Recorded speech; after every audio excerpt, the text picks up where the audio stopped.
Welcome to the Climate Hour. I'm your host, Bob Grove. Today we're going to talk about the Carbon Almanac.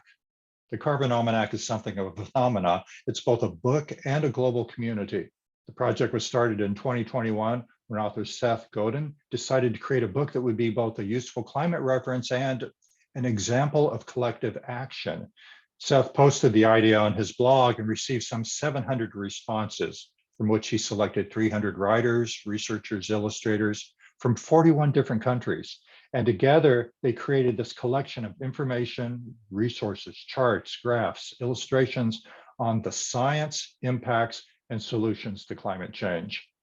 As of 2022, the book had publishing contracts in 7 countries and had spawned a network of podcasts, a LinkedIn course, an online resource collection, an educator's guide, a free children's edition, and a network of thousands of volunteers, of change makers in 90 plus countries promoting the knowledge and solutions described in the Carbon Almanac.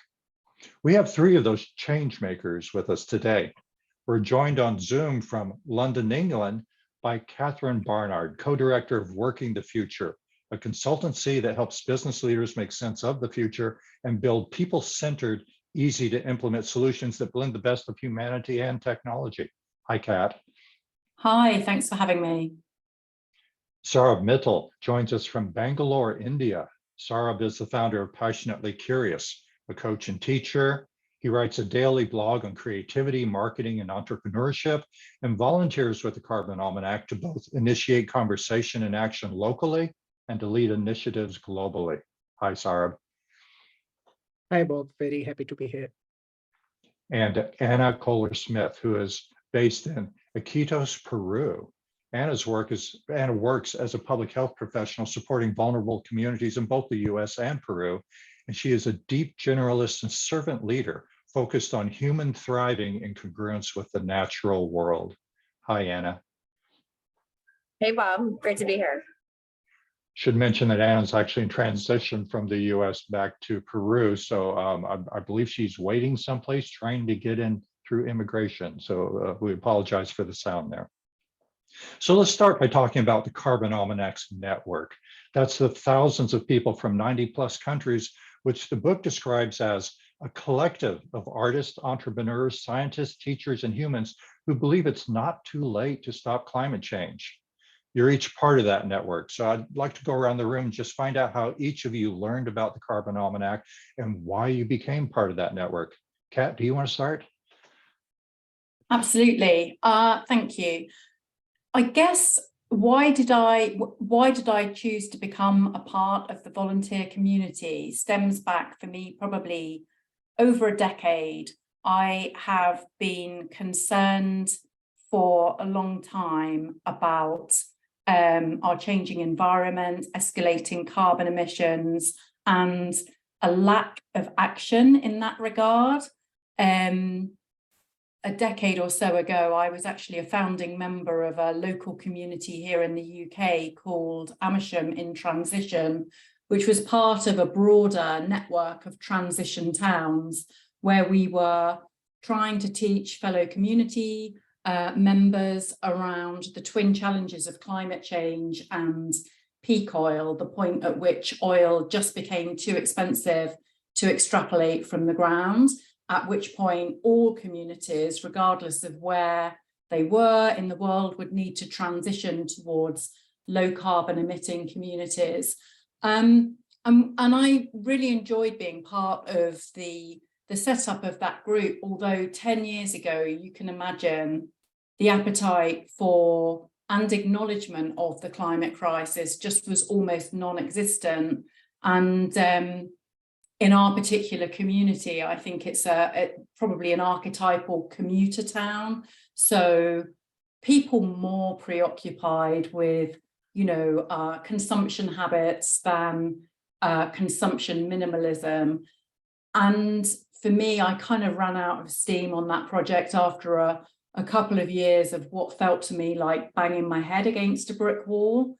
But it's remained an issue close to my heart. And obviously over the last decade, we've seen the climate data changing.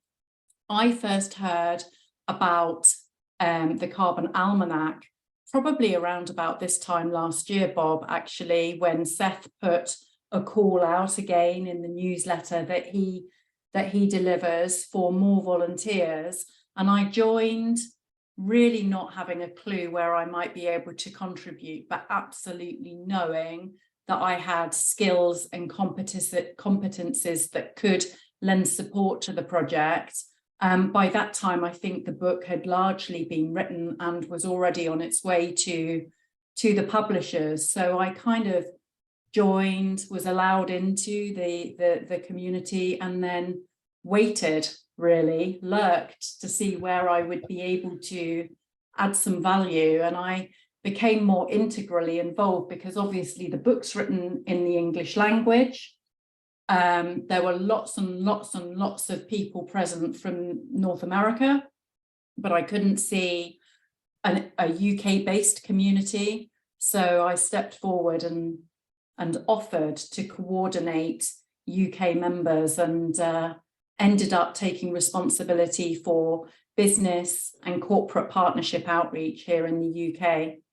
That's great. That's great. Saurabh, where did you learn about the Carbon Almanac? What got you involved? I have been following Seth for a while, so I got to know about the Carbon Almanac with the first blog that he posted about the Carbon Almanac project. But at that time, I was preoccupied with many other projects, so I could not be a part in the initial phase, which is around September of 21. But the next time, but I really regretted not raising my hand at that time. So the next time Seth opened up the form to be a part of the group, I was up for it. For me, it's about being a part of a group which is trying to make things better in the world, and to have this community of leaders and initiators who are not only leading, they are pushing each other forward, and creating more leaders along the way. The more I have engaged with the Carbon Almanac community, the more I have become more proactive in thinking about the environment, in sharing about the environment, in being proud about sharing about the environment. And one of the things that has really helped me transition is reading the book itself. Like when I got the copy of the book and I started reading it, with every fact that I came across, and then I was surprised. Like I was surprised by the fact that globally we are still using 80% of our energy is coming from fossil fuels. I thought India had a specific problem with coal, and globally we have moved forward. But when I actually went deep into it, I was like, okay, this is a mess. So, but more than that, also the belonging that I feel in the community of leaders and Seth started the Akimbo community before this, and I was a part of that. And that a lot of people have that intersection between Carbon Almanac and Akimbo as well. So both are about leading and initiating and making things better, and taking it upon ourselves to initiate and not waiting for permission. So being a part of such a community really helps in identifying as the leader that I want to be. I see. I'm hearing a lot of talk about how the network promotes leadership. So I think that's an important element for all of us that are fighting the climate crisis. Anna, where did you learn about the Carbon Almanac? Why did you get involved? So my experience actually came from a similar place as with Kat and Saurabh's. All three of us have this interest in empathy and doing work that we find specifically effective and based on connection, rather than simply only having an individual or based on an old system. And so all three of us, I think, I responded to Seth's email as well. I read about it. I kind of entered late in the game. And that's actually part of why I got involved. From Peru, noisy Starbucks and all this. I think part of it is that a lot of us had developed a lot of trust with him over the years in terms of leadership. And this is a new opportunity to engage in a new topic. And that's part of what I was so excited about. I've done leadership courses, I've done different things, but let's take one of the most challenging issues, or the most challenging issue, and then learn how to work together, leadership-based and empathy-based on an international scale. I couldn't say no to it. And that was my decision. So I am based in South America in Iquitos, Peru, and It's been wonderful to contribute that side of it, kind of like Cat in the UK. Okay, thank you. Sorry, but there's a lot of different programs going on. I mean, within the network, I mean, I see a lot of different things. Can you tell us a little bit about the cities initiative? Yeah.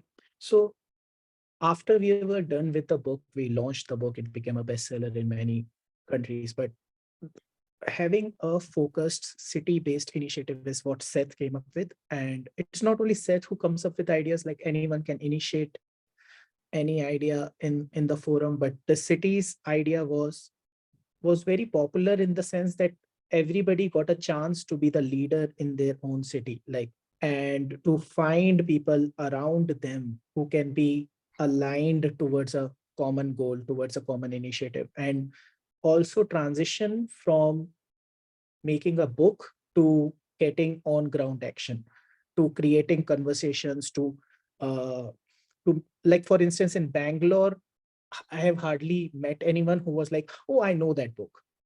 And I carry the book around with me wherever I go.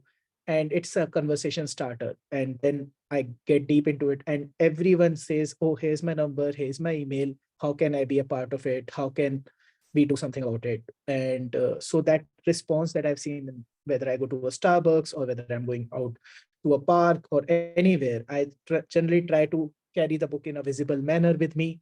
And it's generally where people come to me and initiate stuff. And from there, getting this global distributed leadership then.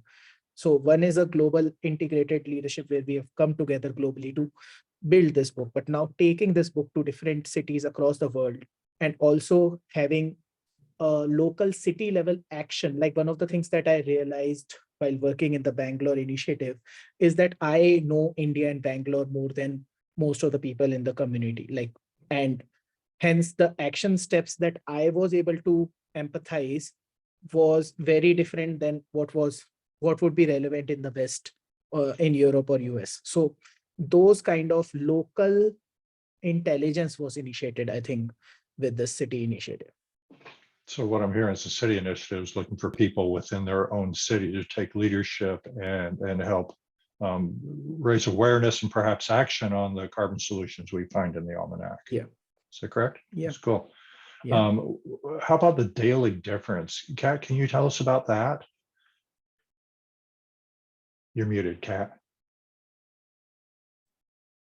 I can tell you a little bit about it, but it's not something that I have been integrally involved with, but a group within the Carbon Almanac network community decided to embark on a daily email. And I don't know whether you've had the opportunity, Bob, to take a look, but each day a short email gets produced and distributed, and it contains just one strand, one topic related to the climate crisis, and perhaps what a business is doing, what a city is doing, what a country is doing. And actually, when you read those little snippets on a daily basis, they're pretty thought-provoking and very inspiring. And I think that's the intention behind them, is just to drip feed little sparks into your email box to kind of get you thinking, well, continuously about the topic, but actually more laterally about the potential to be able to do something. I think one of the most powerful things, and it kind of builds on what Saurabh was saying, is, you know, we could wait for our international policymakers to establish frameworks and protocol around this topic, or we could just get started. And as he said, who better place than he to understand the region of Bangalore? I think what's also really powerful is that when we get these little drip feeds of initiatives that are kicking off in whichever little tiny corner of the world, it's inspiring. It makes you think about what you could do in your tiny little corner. And of course, you know, over time, those dots join up, right? And then a bigger impact emerges. Yeah, that's a daily difference. I love your metaphor of the little sparks coming in and just, you know, making you think. Is that local, or are these coming from all over the world? I mean, are you seeing initiatives from India, UK, the US, or are those somehow filtered? I don't know what the others would think, but as far as I've seen, when they write the little details of the initiatives, they seem to be pretty broadly spread geographically. So yeah, we could get something from Europe one day, something from India the next day, something from Asia Pacific the day after that. It all kind of it's more the scope for advancement and action towards than it is geographically ring-fenced.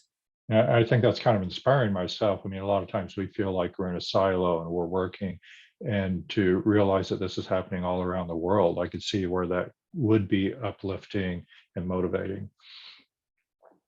Anna, let's try talking to you again in Starbucks.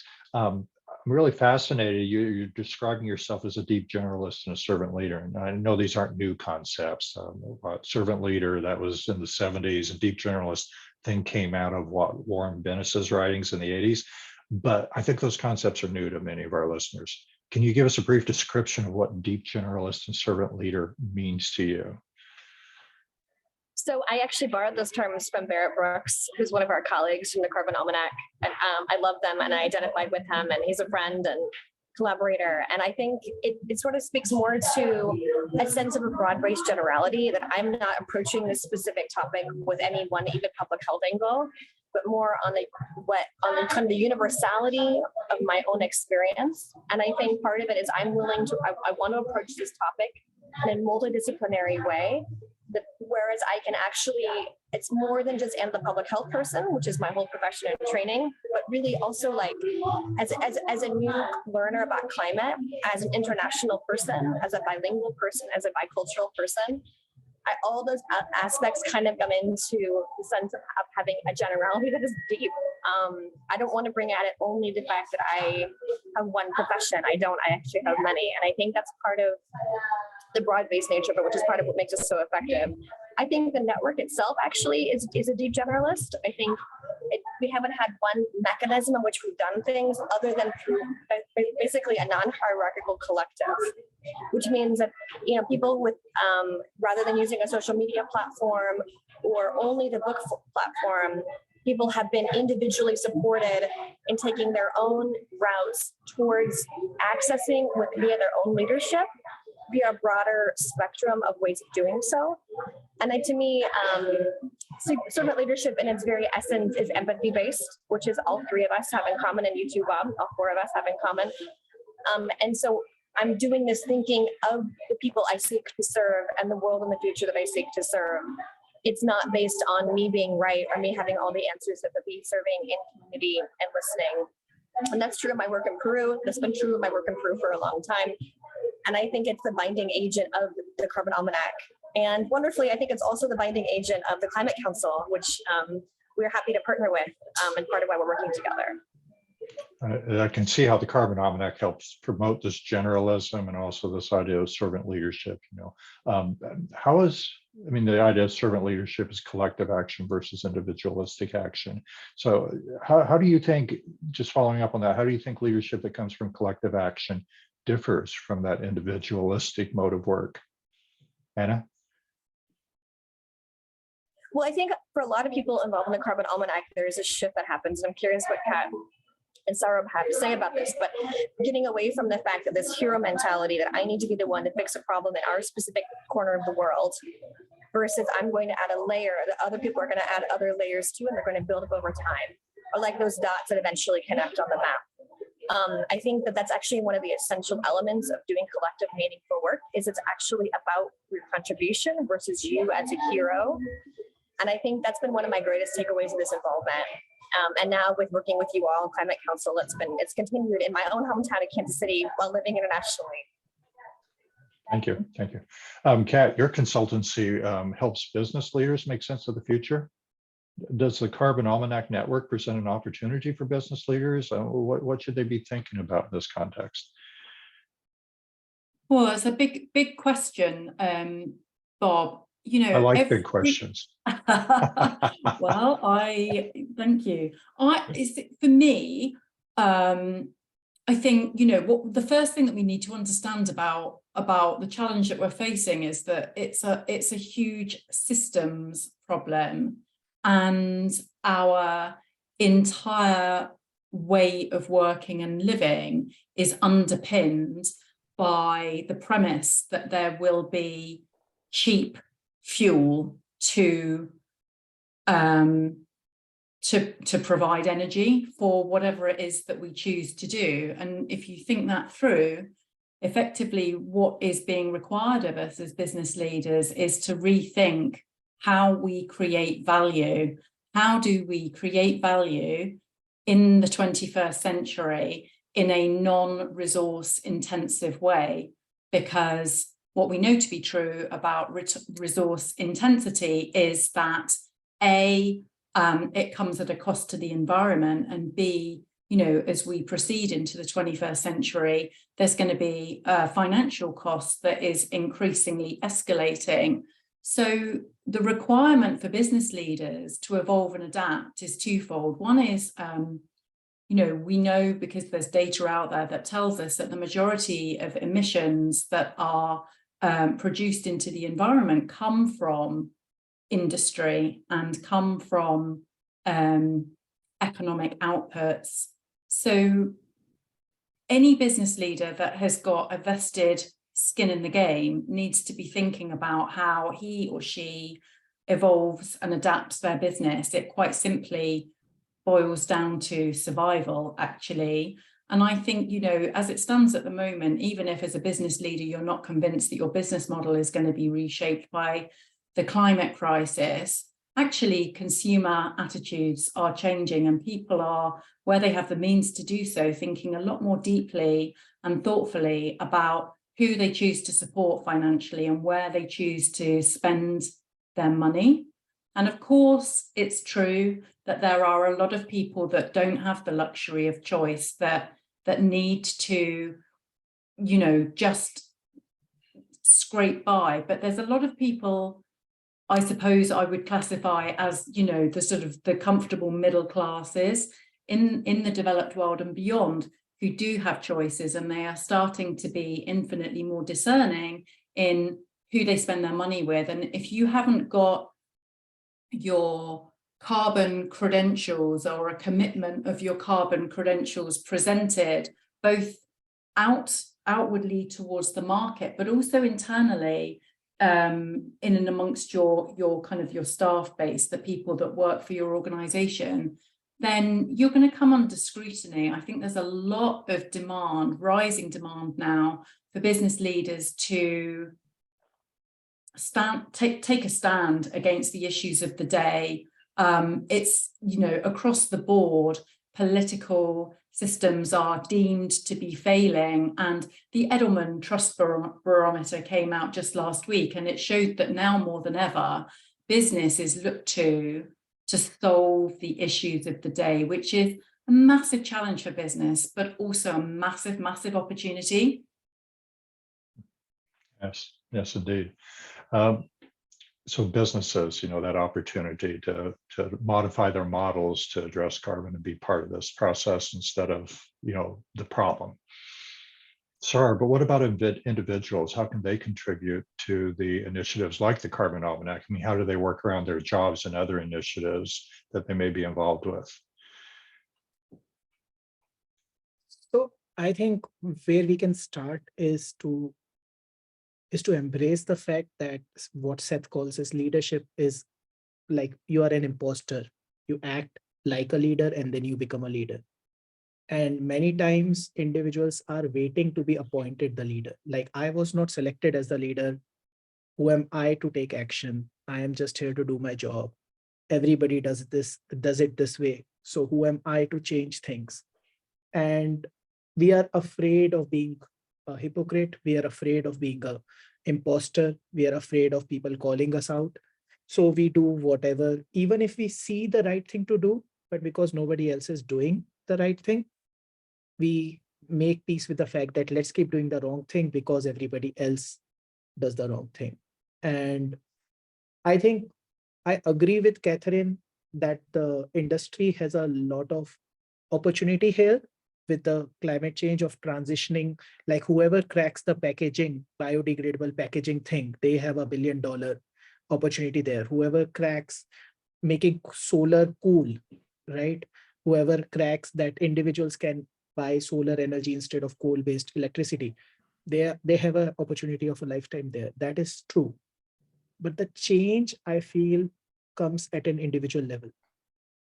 And the individual has its own resistance, his or her own resistance, his or her own comfort with the status quo to cross. And how they can do that is through small actions. It's not through, oh my God, I will just eliminate my carbon footprint altogether tomorrow onwards. And if I don't do that, then I will pollute as much as I like. It's not like a binary game. It's like, what small things can I do? How can I initiate a conversation? How can I initiate a leadership group, a mastermind, where we are picking up a change that we care about and working towards making it actionable. And the more and more people become conscious about it, the more industry will follow. Industry is looking for consumer trends. So the more they see a consumer trend away from plastics, the more they see a consumer trend away from fossil fuels, the more they are going to invest in the renewable space, in the environmental friendly. They are not going to invest because, oh, it's good for the world. That's like, let's be real about that consciousness is not there right now. If that was there, we would have done this 30 years back. But they are definitely following their audience and seeing, oh, my market share is dropping because this competitor has come up with a environmentally friendly alternative. So then they are going to get off their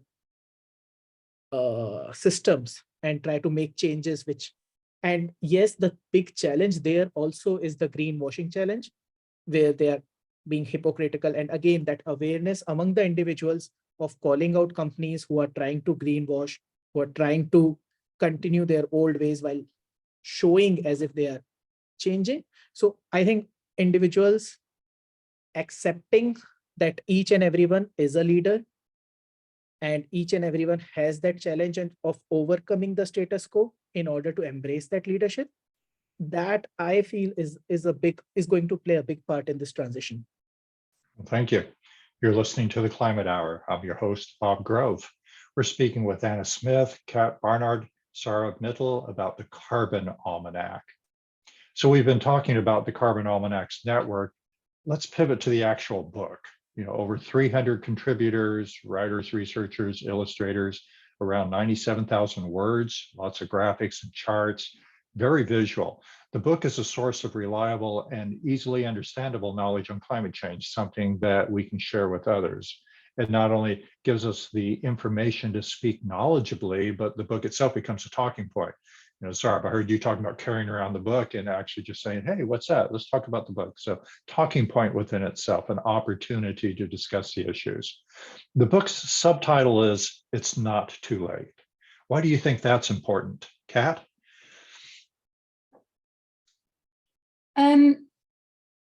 Because genuinely, I feel that the major fossil fuel providers have a vested interest in having us all feel that we're doomed, because if we all have a sense of doom, then the chances are we're not going to do anything. We're not going to step up and protest. We're not going to change our consumer behaviors, which, as Saurabh said, business tracks those consumer attitude shifts and adapts accordingly. So where consumer attitudes change, business will eventually follow, because clearly not to do so is to shorten your corporate longevity. I think, look, it's indisputable. I think we're all now experiencing climate disruption across the globe, and we're starting to see more and more extreme weather events. But when it really boils down to it, Bob, what choice do we have? It isn't too late, because the alternative is that we just all give up and wait for whatever it is that lies in store for us. But that's not human nature. You think about human nature, humans are for the most part incredibly resilient, adaptive creatures by intuition. And therefore, yes, I don't think any of us have any idea of the size and scale of the challenge in front of us, but to not do anything isn't an option. You know, we're hardwired, aren't we, to, as a species, to stay alive for as long as we can stay alive. And therefore, it's not too late as a strapline is, to me, it signals hope. You know, if there are enough of us together, then we can overcome whatever the challenges are that lie, you know, down the line for us. Mm-hmm. Anna, you hit on empathy a little earlier. What about the subtitle, It's Not Too Late? What does that say to us?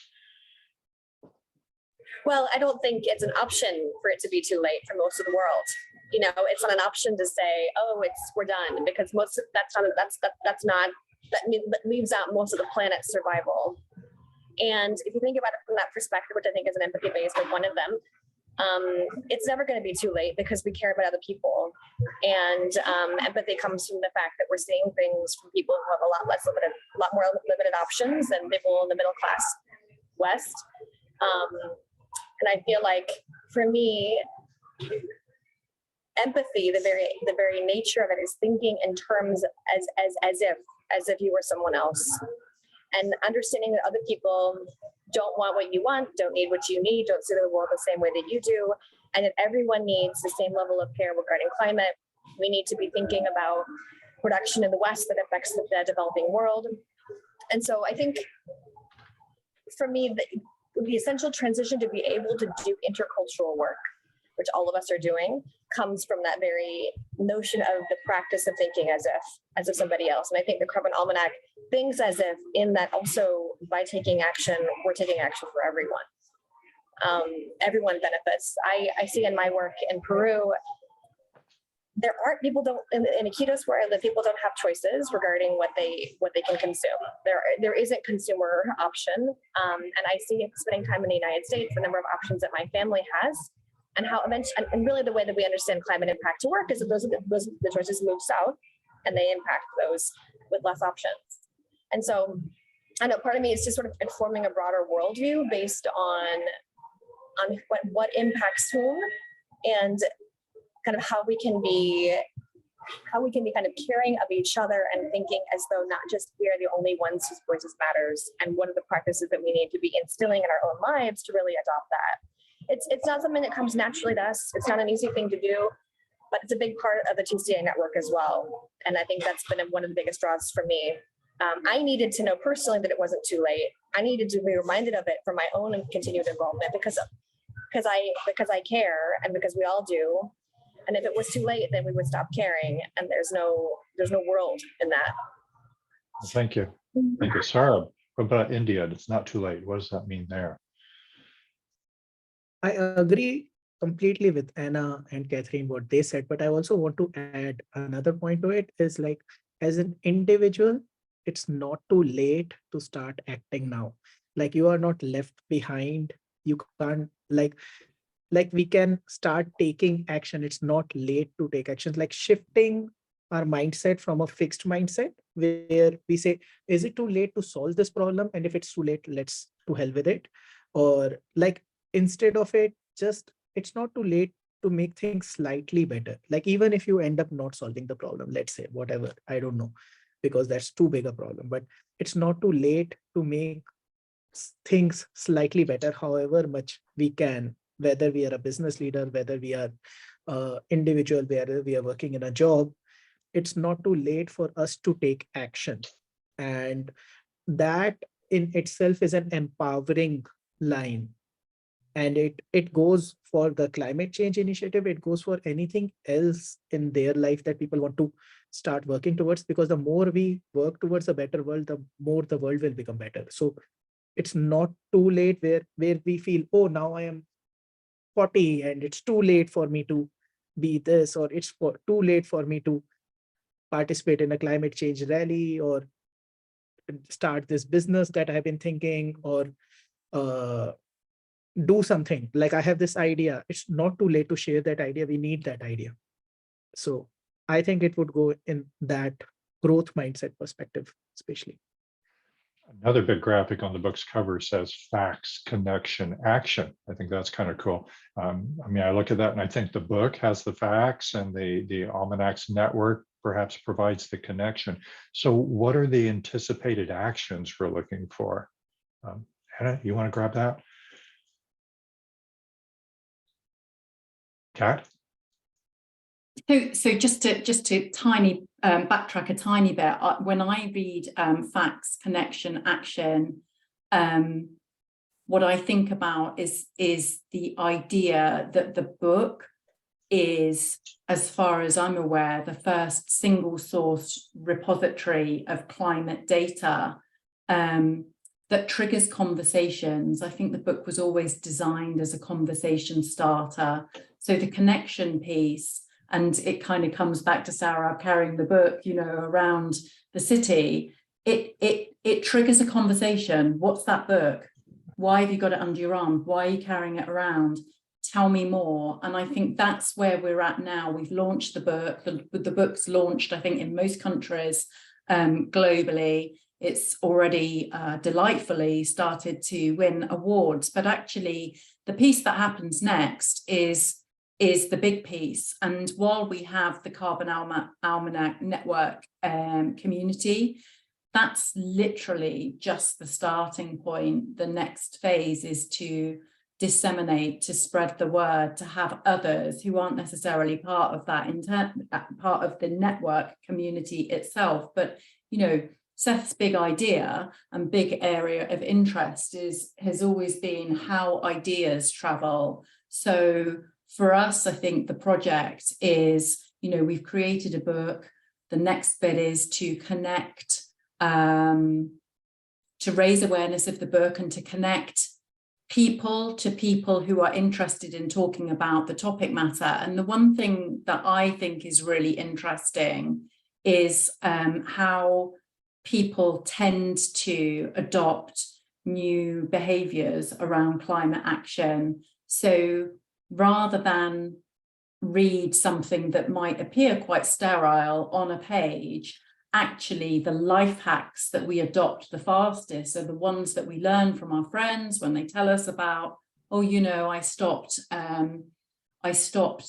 using, you know, disposable cutlery, or I stopped, I chose to stop eating meat twice a week, or, you know, I decided that I was gonna become infinitely more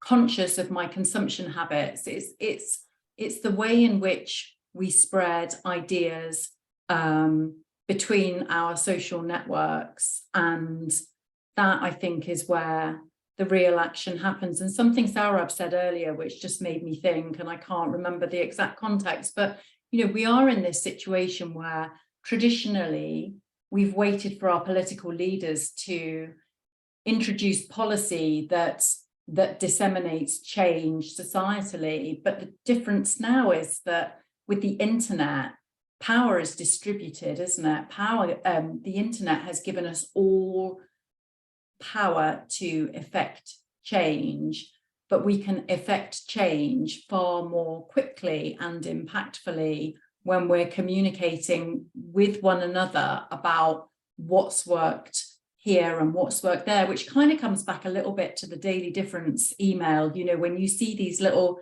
tidbits of, well, this is what this city is doing, and this is what this town is doing, and this is what this community of people is doing. It's just constantly feeding your imagination as to what actually is possible. But the benefit is when you're working through one another's knowledge and social networks, you get kind of the lived, grounded experience of, well, I did this, and this is the change that it made for me, and this is how it made me feel, and this is the action that I can see as a tangible output. And that all adds up massively more significantly than waiting for policymakers to change how they do things. Absolutely. I'm curious, Kat, are you familiar with Drawdown Solutions, another book? I've heard of the book. I don't think I've read it. Okay, and that's fine, because I mean, I'm seeing parallels between the Carbon Almanac and the drawdown solutions. I mean, they're similar. I was curious if drawdown had made it into the UK. Saurabh, are you familiar with drawdown in India? I haven't heard about it. Oh, that's interesting. So You know, yeah. with It's all the included in similar, TCA. Anna? Excuse me, Rob, it's included in TCA, or a section is. At Okay. least we have some information available on it within the book itself too. Yeah, very cool. Similarities there, but what I'm seeing here in terms of Carbon Almanac is this international community that seems a little different. So, I mean, I think that's an important element. Sarah, what about you? Facts, connections, action. What are the action elements? I think what the Carbon Almanac does very well is if I see a world without Carbon Almanac and then I want to talk to someone about climate change, first I don't have a context. Like when I take the book along, then there is something which we can talk about and we can initiate that conversation. But if I leave the book and I'll go to a WeWork and talk to people about climate change, then they try to avoid me. Then they would be like, why are you bothering us? We don't want to talk about climate change. But when the book is there, then they're like, what's this about? Oh, okay, what? So one is that. Second, it gives the facts. So if you just pick up any page of the book, you randomly open the page and you see, okay, coal is a big problem. Okay, how much a problem is coal? What percentage is it causing? And so on. What can I do? So it's giving you real facts around which you can navigate a conversation. Instead of saying, oh, I need to go to the internet and try to search the facts, and then there'll be so many opposing viewpoints on YouTube and social media, and then at the end it will lead to inaction without all the facts there. But once you have facts, you know what you can rally around with, then you can have conversations, that connection starts forming. I started alone in Bangalore, then we had a group of 3, then we are like 10 people talking about climate. So those connections are forming. And when we combine the facts with the connections, then everyone asks, what can we do? Okay, talking is all right. We can talk and talk and talk. What can we do? And then we start talking about how can we get more electric vehicles to be adopted? How can we get less coal to be used and all that. So then we start moving towards who can we connect with more and lead to more action. So then it becomes a virtuous cycle and it keeps adding more facts, connection, action, and it becomes a like flywheel which keeps turning around. There's a Carbon Almanac for kids called Generation Carbon. I believe that's in 20 different languages. And I see a free educator's guide as well as lesson plans on Seesaw. Anybody want to talk about that?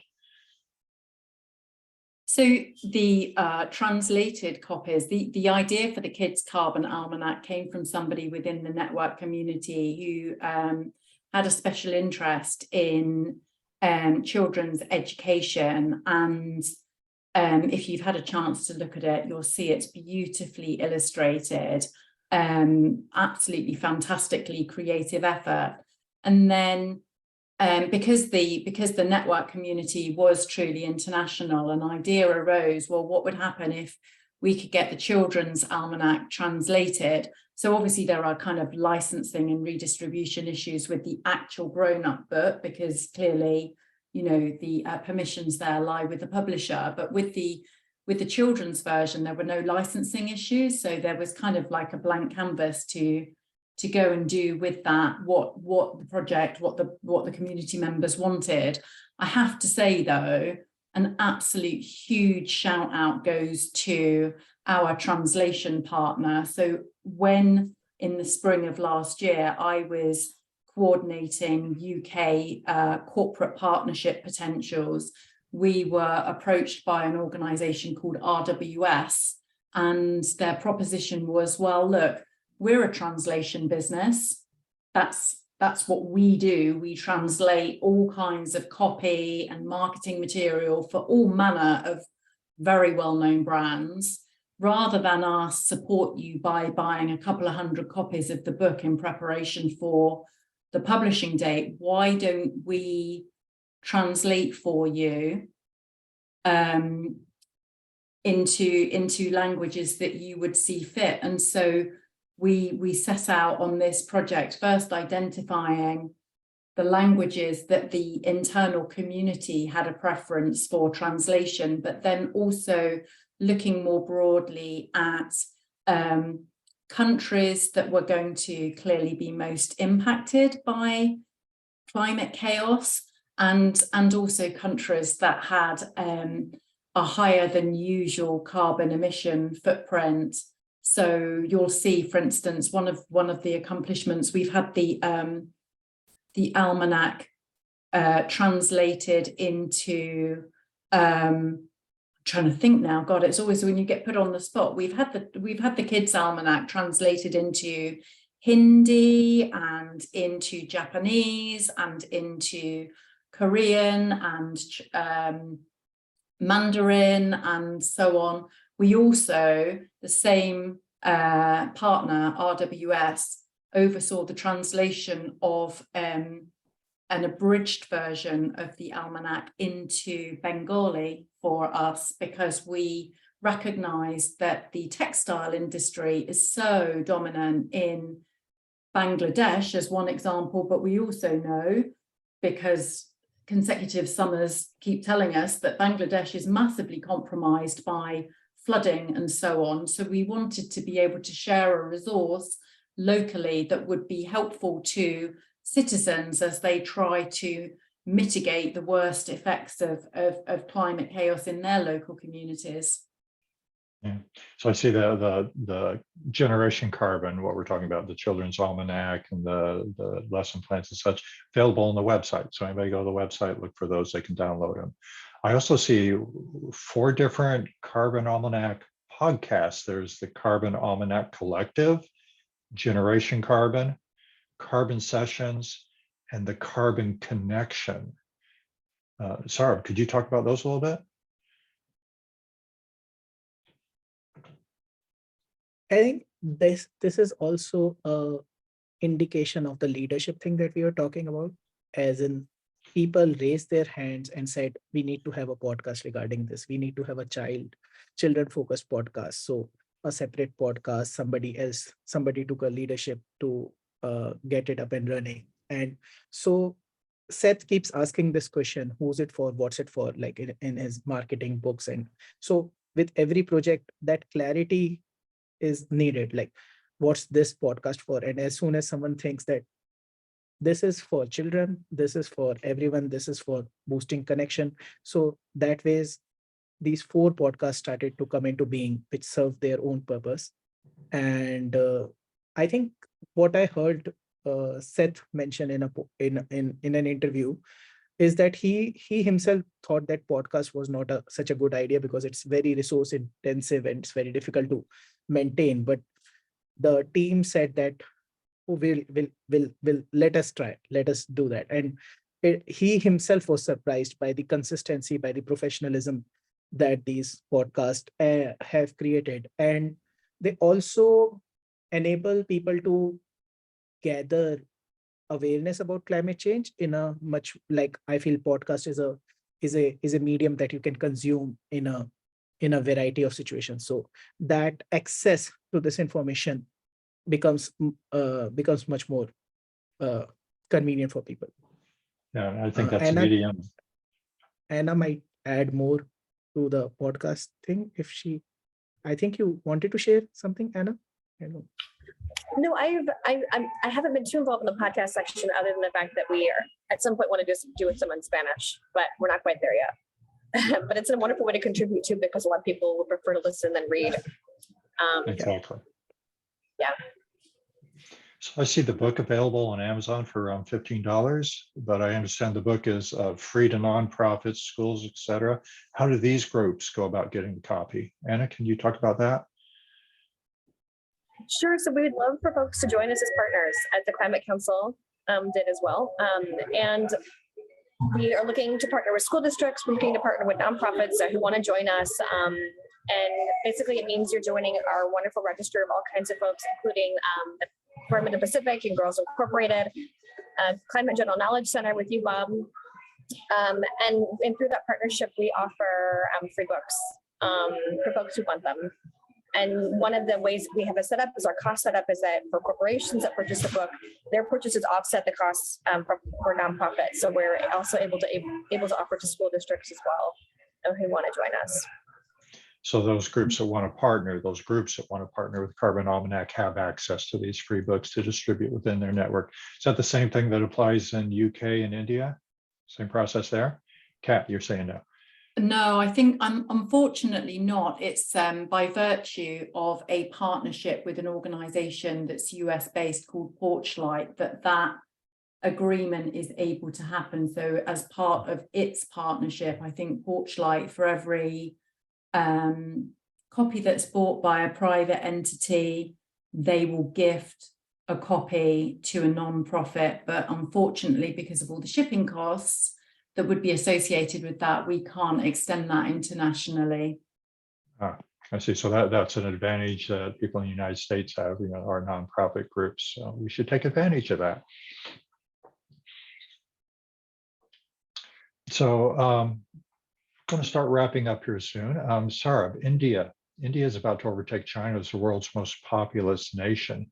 How important is greenhouse gas emissions and climate change there? What's the road ahead for India? I feel like in India, the problems without climate change are also very intensive. Like the population density is quite high, and we might blame the government as much as we want to, but they are also facing this massive challenge of creating infrastructure for this massively fast growing economy and population. The climate change impact that India is facing is already showing. Like in northern India, the temperatures this year have been just off the charts. Like Delhi has never seen a temperature like below 5 degrees Celsius, but this year we went to 3 degrees Celsius. And generally in winters, Delhi is like 10, 12 degrees Celsius and so on. And then there is flooding and all these challenges that we are already a developing economy, and these add on to the challenges of the country as such. But on the other hand, what I feel is a lot of optimism, because I see the government also consciously trying to shift towards climate positive initiatives. And I also, the most wonderful thing that I've observed lately is a lot of youth are signing up to lead climate change initiatives and committing their career to initiate and to make an impact. Like one of the volunteers in Bangalore, Shiva, he told me about the initiatives that he just graduated from college, and he has clarity over this, that this is what I'm doing and I don't care. Like he shifted cities just to participate in the climate change thing. So that is a big optimism I have for the country, with a lot of youth coming in and taking action. Thank you. I want to thank all of our guests for joining us today.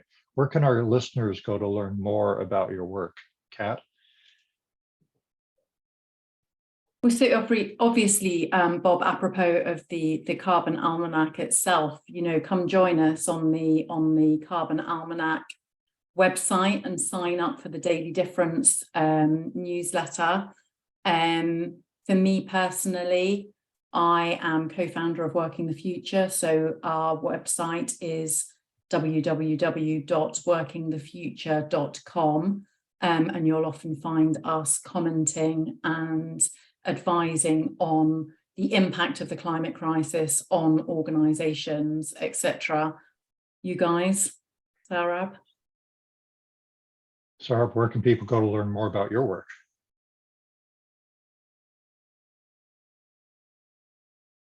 What Cathryn said, I would say that if they find it interesting, they might consider checking out the book, and that might be a good place to start for them. And for me personally, they can go to my website. Our company is called Passionately Curious. So they can go to www.passionatelycurious.in. IN is for India. And there is an option to book a call with me there. So they can book a complimentary call, and I would love to say hi. So yeah, that would be a good place. Anna, where would you like to send people to learn more about this work? Yeah, so I mean, obviously with the Carbon Almanac, there's resources for all kinds of folks at all kinds of levels, including folks who are just getting started. So I just want to briefly say I started with the kids book. I needed to. Probably a lot of folks do. My mom did. It's a wonderful way in. So I would definitely suggest that folks start with that. There's a free edition available online of the kids book. Personally, you can find me. I blog and muse on empathy, intercultural stuff. I work in different parts of the world. It's Anna Kohler Smith. KOHLER Smith.com. AnnaKohlersmith.com is my creative writing and where it comes together for me. Thank you. And thank you to our listeners. We welcome your questions and feedback. You can learn more about the Climate Hour at climatehour.net. That's climatehour.net. This is the Climate Hour. I'm your host, Bob Grove.